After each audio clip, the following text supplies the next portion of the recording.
Hey guys, a local friend and fellow vintage electronics enthusiast stopped by today. We had a good visit and he gave me this box. So I thought, hey, let's do a video about the box, or, well, the contents of the box. Now, it's a box of tubes. The guy I got this from, we got to talking about the Vintage Swap Fest I went to recently, and I showed him some of what I picked up, and we got to talking about weird coincidences in this hobby. So he is the gentleman who got me the cabinet for my RCA 222 radio. And so what I mean by bizarre coincidences, well, sometimes all the pieces fall into place. I found that radio with the legs cut off. Had a good chassis, bad cabinet. I was looking around for quite some time and was not really sure what to do about it, when lo and behold, an empty cabinet with no chassis, cabinet in really good shape, shows up in Georgia. I figure, well, I'm not going to Georgia, but it turns out my friend had a relative in Georgia, very close to where it was. She picked it up, put it on a Greyhound bus, got to me. Karma. And then at some point, a little bit later, his wife found a early 1950s Cape Hart 325 TV that somebody had thrown out. The copper scavengers got to it, broke the neck off the CRT, but she brought it home, thought he'd like it. He brought it to me and said, hey, what can you do with it? Little did he know that I had seen somebody selling picture tubes on Craigslist and picked up the exact picture tube, even Cape Hart / Farnsworth branded, for that TV. We put it together, got him a functioning TV. Also mentioned that at this Swap Fest, there was an Emerson TV I picked up years ago, good cabinet, messed up chassis, and lo and behold, there was a pristine chassis for $10, picked it up. Well, I also mentioned that there was one thing I couldn't find at the Swap Fest, and that is a good horizontal output tube for my color roundy, a 6J6, because they've all gotten used up by illegal CB linear amplifiers over the years, and the price has gone way up. If you recall, I tried buying some used ones off of eBay. They turned out to be mostly duds. I finally got one that kind of worked, but I want to have some spares because I want to use the thing. So what do you know? Open up this box, reach in, the very first tube I pull out, a 6JS6. Now, I asked the tube vendor at the Early Television Foundation if he had any of these, and he said no. And he just didn't have any. That would be Mr. Find a Tube, who has a pretty... not only does he have a lot of tubes, the museum has a lot of tubes for sale, and I went through all of them, and they just did not have any, so we will be testing that. Fingers crossed that it's good. These are... Now, I don't know where these came from, what all was in this box. I know, I can see there are some knobs. He did mention there were some power resistors there in a bag I just pulled out. Very nice ones, too. These are slidable, adjustable power resistors. I think these are 25 or 50 watters. Not cheap. So, thank you. These will get used, I'm sure. I see we have some knobs, probably from 70s TVs, I'd guesstimate. And they would use the metallized plastic type knobs.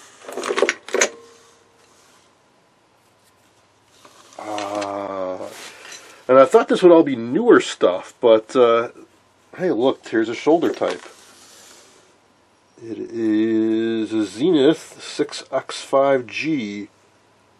Now, I bet a lot of you have heard that the 6X5 is a really bad tube. The plates can short out. It was a bad design. There seem to be some folks rethinking that theory.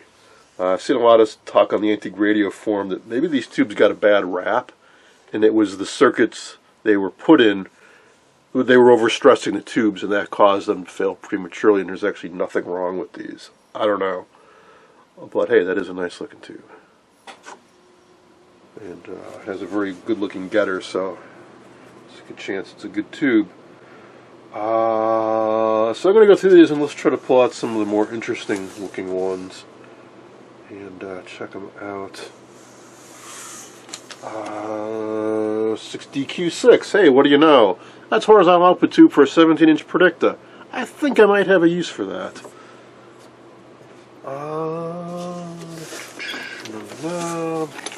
Hey, we have a few new in box.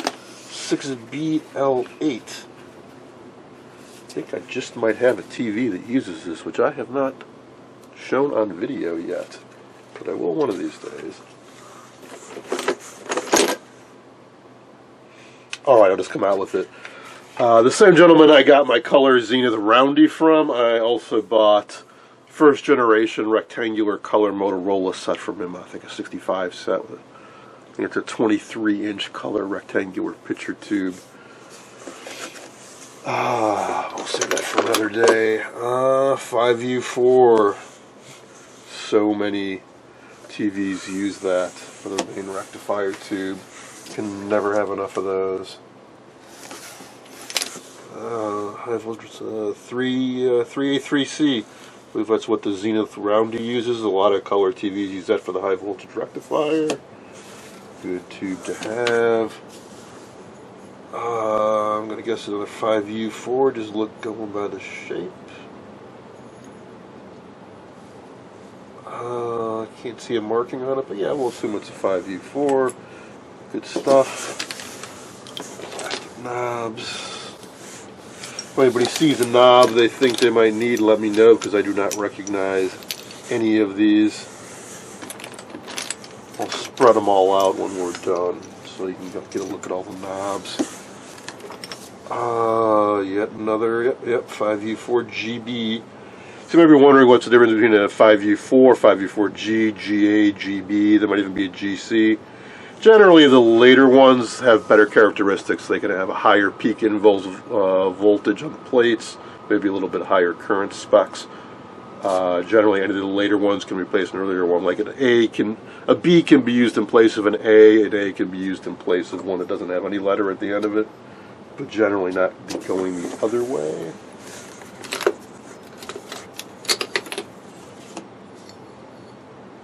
Ooh, it's just a glass hemispherical tube of some sort. Careful not to break that. 3BW2, another color TV rectifier, I believe. I don't know what that is.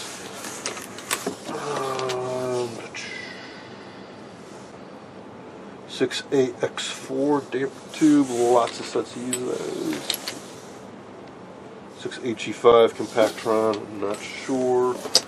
I'm going to basically skip over all the Compactrons because I'm just not that familiar with them, don't really have much that uses them. Let's focus more on the older looking tubes. 6W4, another damper tube, and lots of sets use those. Lots of the sets that I work on. 35L6, good audio output tube and radios. Another rectifier, 1B3 GT, ubiquitous high voltage rectifier in black and white TVs. Even got some Wachtels here, Philco 7V7. I think that's an IF tube, rather rusty. 68H4, I think that's a damper tube. 6DA4.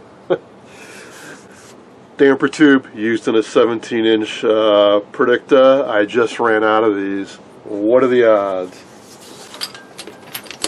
Not a whole lot of sets use those. They're a little hard to come by. 7B4 Wachtell. Not sure what that is. Maybe another IF type tube. 12AX4 damper tube. No, 12D4 is what the 21-inch sets be used, but I think this can sub for it. Yeah, so I was going to ignore the Compactrons, so let's just ignore that.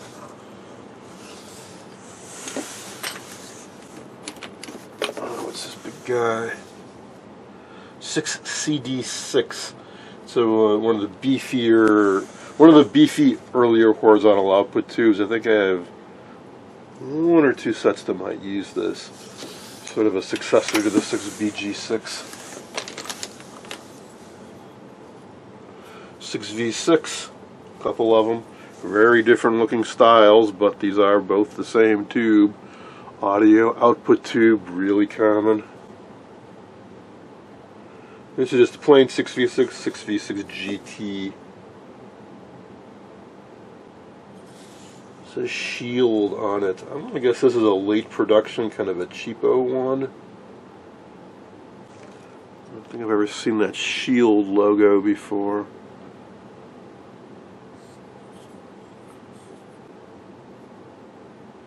Looks weird, the plate is shiny. We're used to looking something more like this. It's a vintage GE one for sure.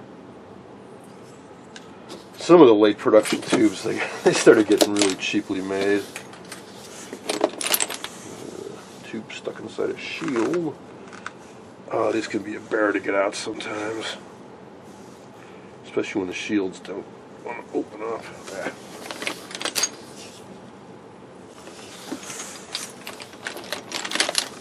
There's a fat tube. 12EV5. I think that's a horizontal output tube. It's a Philco. Oh, a booster or brightener, but it's a color one. Seen plenty of brighteners for black and white, but not so much for color. Boy, these things get huge. So they would be. This is a step-up transformer to boost the filament voltage. Color tubes, early ones, typically they have 3 filaments, so this would have 3 step-up transformers or 1 autoformer with 3 taps on it or something like that. So it's got some heft to it. Metal tube, 6SQ7. Good tube to have. Lots of stuff that uses those. Alright, rather than bore you guys to death, I'm going to go through here and pull out all the interesting tubes and lay them out, rather than you watch me pick through what looks to be a couple hundred tubes.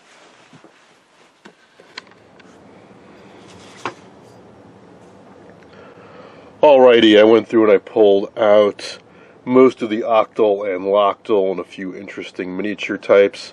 There are still quite a few miniature types in there and a lot of compactrons. I'll save those for another day, but let's take a look at some of the more interesting tubes.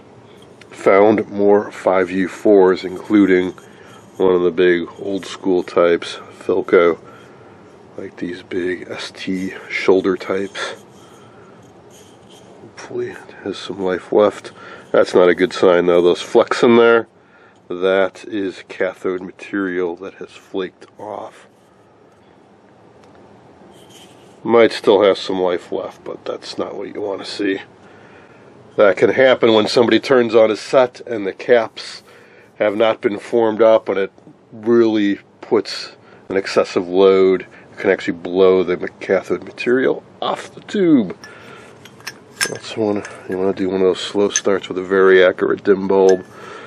A couple early 1B3s. These are neat to find. It's an RCA. How can you tell they're early? They're tall. And they sometimes have a band, white or green. I could not tell you exactly what that means. I think I talked about this a while ago in a video. I think it has to do with X-ray of some sort. Not that that's really going to provide any heavy lead shielding. Not that these really produce any X-rays unless you really put a lot of voltage on them, more than you'd find in a TV, but I think that might be what that's about. And here's one that doesn't have it, a nice early Motorola type. Oh, what else? I found a bunch more of these shield tubes. I bet one of you smart guys out there knows what these are all about. It looks like it's pretty cheap quality, so I'm guessing this is a later rebranded, maybe something sold at a department store or something like that. 6Q7 GT. I don't see these a lot. 6SQ7, yeah, but not the 6Q7 GT. I believe this is a triode dual diode or something like that. I could be wrong, but it is an odd looking tube. Also not made that well. Speaking of which, I found a few tubes that probably should not have made it out the door. Little off center with that guy. Somebody was a little asleep at the wheel when that one went by. 6K6 output tube. Another one of those shield tubes. Yeah, this guy, 3DG4. I think it's a 3-volt dual rectifier similar to a 5U4, only it runs on 3 volts. I think that's what that is. Interesting that some of the structures inside appear to be copper.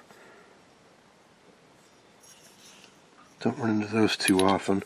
Likewise, this guy. It's a 1S2A, I think, which looks rather unusual inside. Kind of looks like a high voltage tube, 9-pin base, a lot of air inside, and kind of an odd looking structure. With a big cap on top. Not familiar, from 1966. Ooh, some more Wachtel tubes.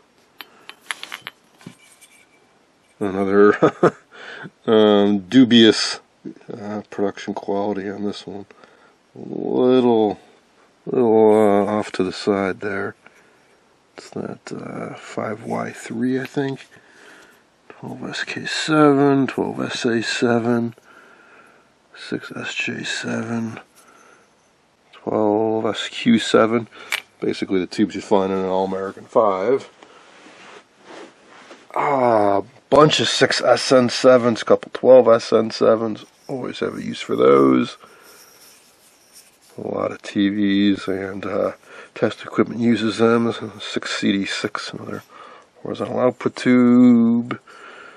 6DQ6, another type that the predictors use. 6BQ6, somewhat similar but a little different.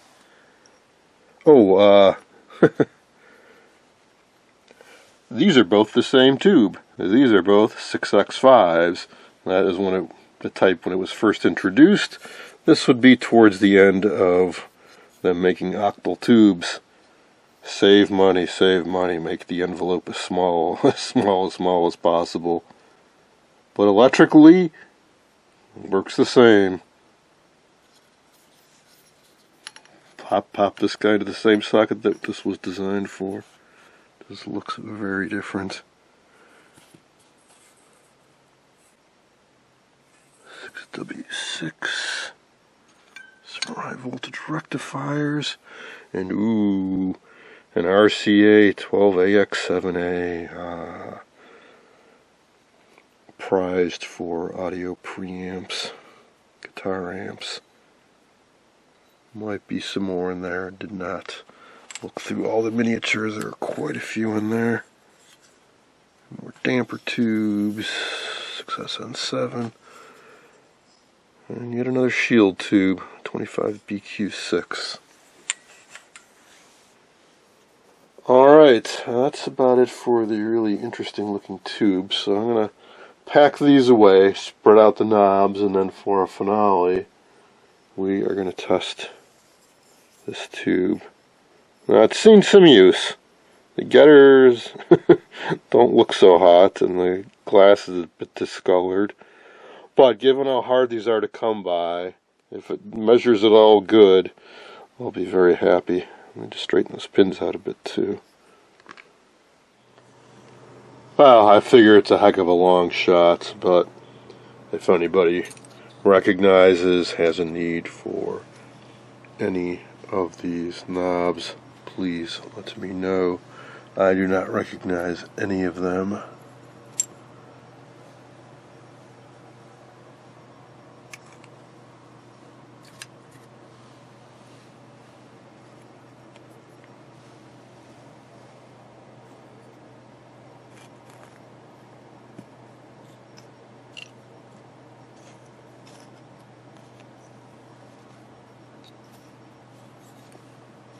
Alright, let's test that 6JS6.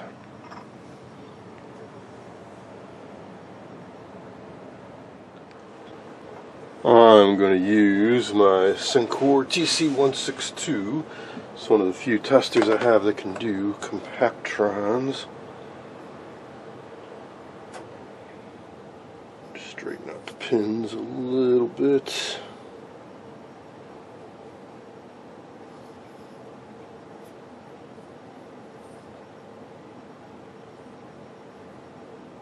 That's good enough. Let's see. Goes into socket 10.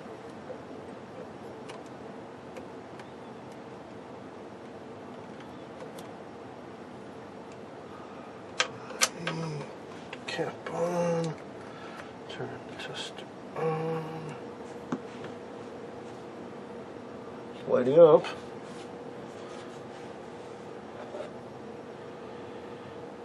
That's a good start. Alright. Let's check for shorts.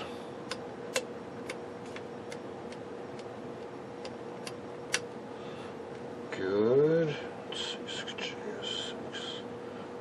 6, 5 for emissions. We have extremely good emissions. Final test is to check for grid leakage, and we have excellent grid leakage, or we have an absence of grid leakage, so that is a very, very good tube. And finally, we can do a life test. Rock solid life test. So in spite of that tube looking looking a little rough, it tests like new. Fantastic. I am a happy camper. I'll have to put it into a TV to see if it works for sure under full operating conditions. This is just an emissions tester, but that's a very positive start. Alrighty, that is going to be it. I hope you enjoyed this little impromptu look through a box of tubes. Thanks for watching.